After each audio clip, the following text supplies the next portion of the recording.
R.K. Shukla, Senior Zoology Faculty, ex-faculty of Aakash and nowadays working with Top Institute of Kota।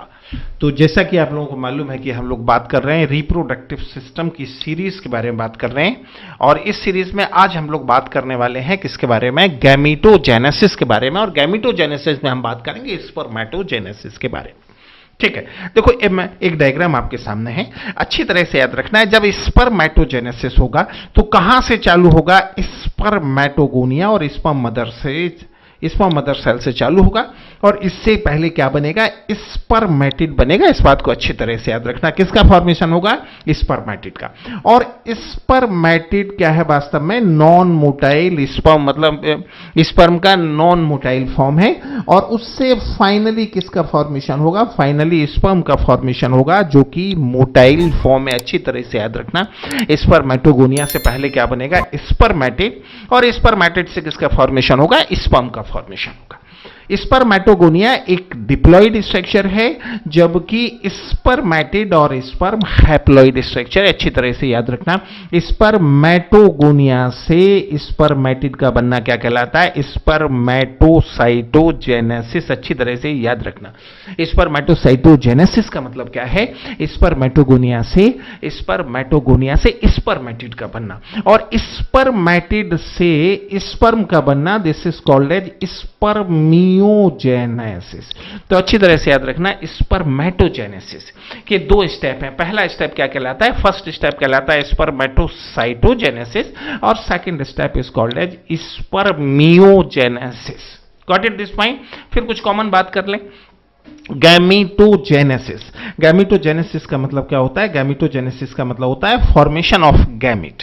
और gamete का मतलब क्या होता है, गैमीट का मतलब याद रखना, गैमीट का मतलब क्या होता है, गैमीट का मतलब होता है स्पर्म एंड ओवम। स्पर्म और ओवम अगर हम दोनों को मिला दें तो ये दोनों मिलकर क्या कहलाता है, स्पर्म प्लस ओवम मिलकर गैमीट कहलाता है। इस बात को अच्छी तरह से याद रखना, ठीक है।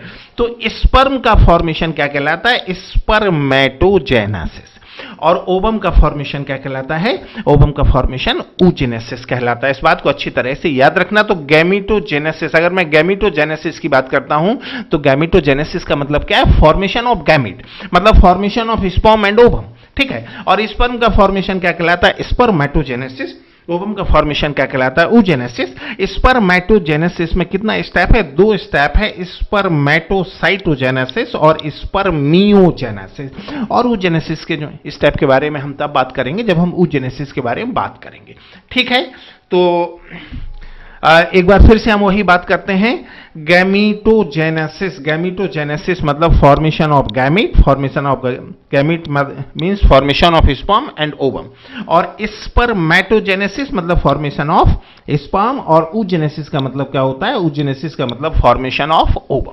ठीक है, अब उसके बाद हम बात करेंगे स्पर्मेटोजेनेसिस के बारे में, मतलब फॉर्मेशन ऑफ स्पर्म। इसका कितना स्टेप है, पहला स्पर्मेटोसाइटोजेनेसिस, जिसमें क्या होता है, फॉर्मेशन ऑफ स्पर्मेटिड। अभी हम बात करके आए हैं कि स्पर्म का जो नॉन मोटाइल फॉर्म है, this is called as spermatid.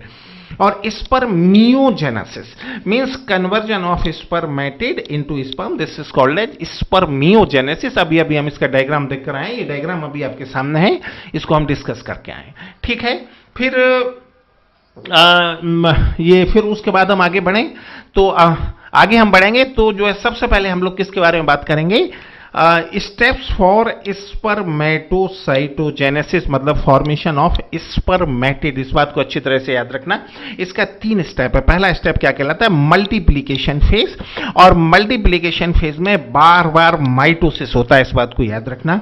दूसरा फेज क्या कहलाता है, this is called as growth phase, और इसमें क्या होता है कि बिना किसी सेल डिवीजन के जो सेल है उसका साइज में इंक्रीज होता है। और मैच्योरेशन फेज में क्या होता है, अच्छी तरह से याद रखना, केवल एक बार मियोसिस होता है। याद रखना, मियोसिस केवल गैमीटोजेनेसिस के दौरान होता है हायर एनिमल में।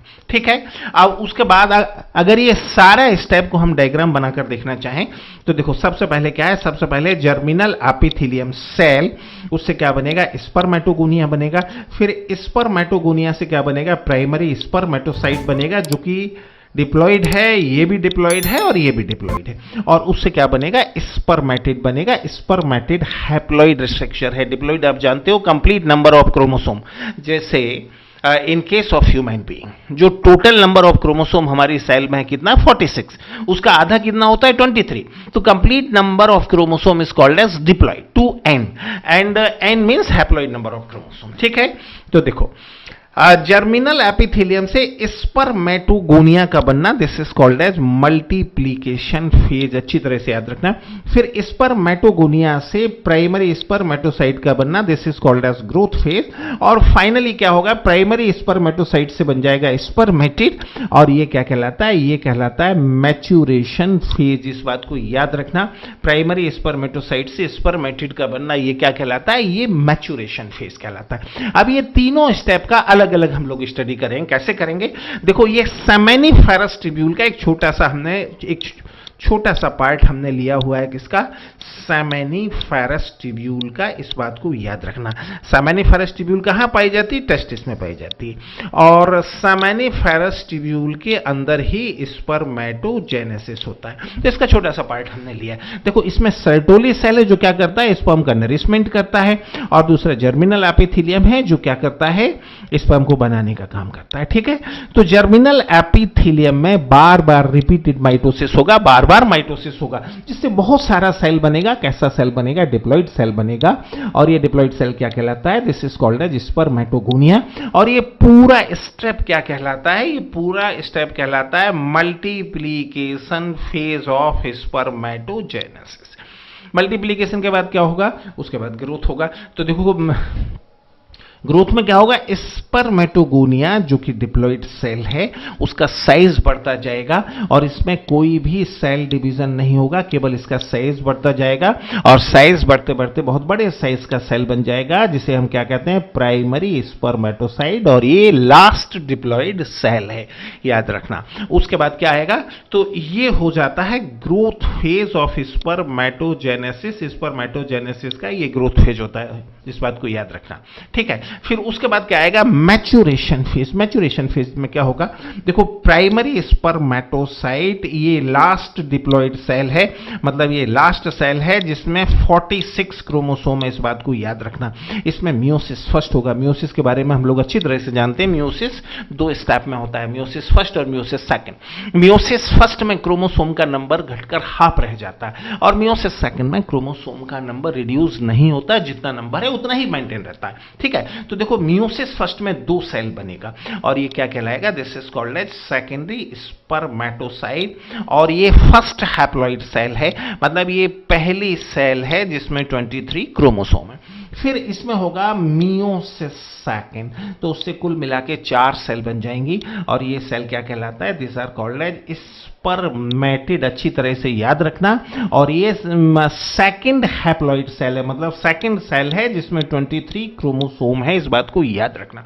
तो इस पर क्वेश्चन आता है, लास्ट डिप्लॉइड सेल कौन सा है, प्राइमरी स्पर्मेटोसाइट, और फर्स्ट हैप्लॉइड सेल कौन सा है, दिस इज सेकेंडरी स्पर्मेटोसाइट। इस बात को अच्छी तरह से यहां पर दिमाग में सेट करना है। ठीक है, उसके बाद हम बात करेंगे स्पर्मियोजेनेसिस। स्पर्मियोजेनेसिस का मतलब क्या है, स्पर्मियोजेनेसिस का मतलब होता है स्पर्मेटिड से स्पर्म का बनना। पहले थोड़ा हम देख लें इसमें क्या क्या चेंज होता है। देखो स्पर्मेटिड की जो गोल्गी बॉडी है ये एक्रोसोम में बदल जाती है। स्पर्मेटिड का जो मेल न्यूक्लियस है उसका साइज बढ़ जाता है, और ये मेल प्रोन्यूक्लियस में बदल जाता है। स्पर्मेटिड का जो माइटोकॉन्ड्रिया है ये नीवेन कर्ण में बदल जाता है, और स्पर्मेटिड का जो साइटोप्लाज्म है वो मैनचेटी या डिहाइड्रेटेड साइटोप्लाज्म में बदल जाता है। याद रखना ये चारों चेंज हैं, यही क्वेश्चन स्पर्मियोजेनेसिस में आता है, उसके अलावा कुछ भी क्वेश्चन इसमें नहीं आता। ठीक है, और एक्रोसोम और मेल प्रोन्यूक्लियस कहां पाए जाते हैं, स्पर्म के हेड में, और ये दोनों कहां पाए जाते हैं, ये स्पर्म के मिडल पीस में पाए जाते हैं। स्पर्म के मिडल पीस को पावर हाउस कहा जाता है। क्यों कहा जाता है, क्योंकि इसमें माइटोकॉन्ड्रिया होता है। ठीक है, चलो अब इसको हम डायग्राम से देखें। देखो ये सेल स्पर्मेटिड है, और जो राइट साइड में है ये स्पर्म। ठीक है, तो अब देखो इसका जो गोल्गी बॉडी था, इसका गोल्गी बॉडी किस में बदल गया, एक्रोसोम में बदल गया, और ये इसके हेड के टॉप पर है। इसका जो न्यूक्लियस था उसका साइज थोड़ा चेंज हुआ और ये किसमें बदल गया, मेल प्रोन्यूक्लियस में। इसका माइटोकॉन्ड्रिया ने क्या बनाया, देखो नीवेन कर्ण और स्पाइरल माइटोकॉन्ड्रिया बनाया। ये जो मैंने येलो कलर का बनाया हुआ, ध्यान से देखो, ये नीवेन कर्ण है या स्पाइरल माइटोकॉन्ड्रिया। स्पर्म का स्ट्रक्चर अभी हम समझेंगे। और इसका जो साइटोप्लाज्म था किसका, स्पर्मेटिड का, ये बदल गया मैंचेटी और डिहाइड्रेटेड साइटोप्लाज्म, और ये मिडल पीस के साइड में यहां पे इस तरह से पाया जाता है। तो इतना चेंज होता है स्पर्मियोजेनेसिस के दौरान। ठीक है, अब उसके बाद हम बात करें स्ट्रक्चर ऑफ स्पर्म के बारे में। थोड़ा सा यहां पे हम लोग बात कर लें स्ट्रक्चर ऑफ स्पर्म के बारे में। देखो, स्पर्म का जो एंटीरियर पार्ट है, सबसे आगे वाला हिस्सा क्या कहलाता है, this is called as head, ये हेड कहलाता है। उसके बाद वाला जो नैरो जोन है वो क्या कहलाता है, नेक। और उसके बाद का जो बड़ा पार्ट है ये क्या कहलाता है, मिडल पीस। और सबसे नीचे वाला हिस्सा क्या कहलाता है, टेल कहलाता है। इसके हेड पर जो ये कैप जैसा स्ट्रक्चर है ये क्या कहलाता है, एक्रोसोम कहलाता है। और उसके नीचे ये मेल प्रोन्यूक्लियस। ठीक है, इसके नेक और मिडल पीस के जंक्शन पर प्रॉक्सिमल एंड डिस्टल सेंट्रियोल पाए जाते हैं, जिनसे इस एक्सियल फिलामेंट निकलकर टेल में जाता है और ये स्पर्म के मूवमेंट के लिए रिस्पॉन्सिबल है। और ये हो जाएगा नीवेन कर्ण, जो कि वास्तव में स्पर्म का माइटोकॉन्ड्रिया है, और ये मैंचेटी जो वास्तव में स्पर्म का साइटोप्लाज्म है। तो ये स्पर्म का स्ट्रक्चर हो जाता है। इसमें क्वेश्चन क्या बनता है, एक तो देखो एक्रोसोम की लोकेशन के बारे में क्वेश्चन बनता है, दूसरा क्वेश्चन बनता है नीवेन कर्ण या माइटोकॉन्ड्रिया की लोकेशन के बारे में, तीसरा क्वेश्चन मैंचेटी की लोकेशन के बारे में। तो एक्रोसोम कहां पाया जाता है, हेड पर, और बाकी दोनों कहां पाए जाते हैं, मिडल पीस पे। बस इतना सा याद रखने से काम चल जाएगा। ठीक है, अब हम बात कर रहे हैं hormonal control on spermiogenesis, spermiogenesis पर होने वाला हार्मोनल कंट्रोल। देखो, हाइपोथैलेमस से एक हार्मोन निकलता है, GnRH, गोनेडोट्रोफिन रिलीजिंग हार्मोन। ये हार्मोन जब एंटीरियर पिट्यूटरी में जाएगा तो एंटीरियर पिट्यूटरी से कई सारा हार्मोन निकलता है, जिसमें दो हार्मोन हमें याद रखना है एनसीईआरटी में। ये दो हार्मोन है, कौन सा, LH मतलब ल्यूटिनाइजिंग हार्मोन, और FSH means follicular stimulating hormone. LH कहां काम करता है, याद रखना, जो हमने टेस्टिस के अंदर पढ़ा है, सेमेनिफेरस ट्यूब्यूल के बीच में लीडिंग सेल होती है जो टेस्टोस्टेरोन हार्मोन, L फॉर, याद रखना, L for LH and L for leading cell. Leading cell जिसका दूसरा नाम है इंटरस्टिशियल सेल, जो किसका सीक्रेशन करता है, हार्मोन टेस्टोस्टेरोन, और इस हार्मोन को एंड्रोजन भी कहा जाता है। और ये हार्मोन क्या करता है, ये हार्मोन स्पर्मेटोजेनेसिस के लिए रिस्पॉन्सिबल होता है। ये मेल का जो सेकेंडरी सेक्सुअल कैरेक्टर है उसके लिए भी रिस्पॉन्सिबल होता है। FSH कहां काम करता है, सर्टोली सेल पर काम करता है। सर्टोली सेल कहां पाई जाती, कल ही हमने पढ़ा था, सेमेनिफेरस ट्यूब्यूल के अंदर। और ये क्या करती, कुछ फैक्टर का सीक्रेशन करता है। और ये फैक्टर क्या करता है, ये फैक्टर स्पर्मियोजेनेसिस। स्पर्मियोजेनेसिस का मतलब क्या होता है, स्पर्मियोजेनेसिस का मतलब होता है स्पर्मेटिड का स्पर्म में बदलना। तो ये उस पर काम करता है, इस बात को अच्छी तरह से याद रखना। ठीक है, फिर यहां पर स्पर्म के काउंट की हम और बात कर लें। देखो, एक स्पर्मेटोगोनिया या प्राइमरी स्पर्मेटोसाइट से 4 स्पर्म बनते हैं। इसका मतलब अगर आपके पास 100 स्पर्मेटोगोनिया या 100 प्राइमरी स्पर्मेटोसाइट है तो कितने स्पर्म बनेंगे, 400 स्पर्म बनेंगे। ऐसे क्वेश्चन आते हैं। और कभी कभी क्वेश्चन ऐसे भी आता है कि 400 स्पर्म को बनाने के लिए कितना स्पर्मेटोगोनिया का जरूरत होगा, तो कितने का होगा, 100 का। इसी तरह से अगर सेकेंडरी स्पर्मेटोसाइट की बात करते हैं तो एक सेकेंडरी स्पर्मेटोसाइट से 2 स्पर्म बनते हैं। ठीक है, तो अगर आपके पास 100 सेकेंडरी स्पर्मेटोसाइट है तो स्पर्म कितना बनेगा, 200 बनेगा। इसी तरह से एक स्पर्मेटिड से एक स्पर्म बनता है, मतलब अगर आपके पास 100 स्पर्मेटिड है तो कितना स्पर्म बनेगा, 100 स्पर्म बनेगा। ठीक है, इतनी बातें अभी हमें डिस्कस करना था, वो हमने कर लिया है। और अब कल हम बात करेंगे किसके बारे में, कल हम बात करेंगे oogenesis के बारे में। अगले हफ्ते भर में ये ह्यूमन रिप्रोडक्शन का चैप्टर कंप्लीट हो जाना है। और अगर अभी तक आपने सब्सक्राइब नहीं किया है तो ये सब्सक्राइब करना है, और इसके बारे में शेयर भी करना है, कमेंट भी करना है।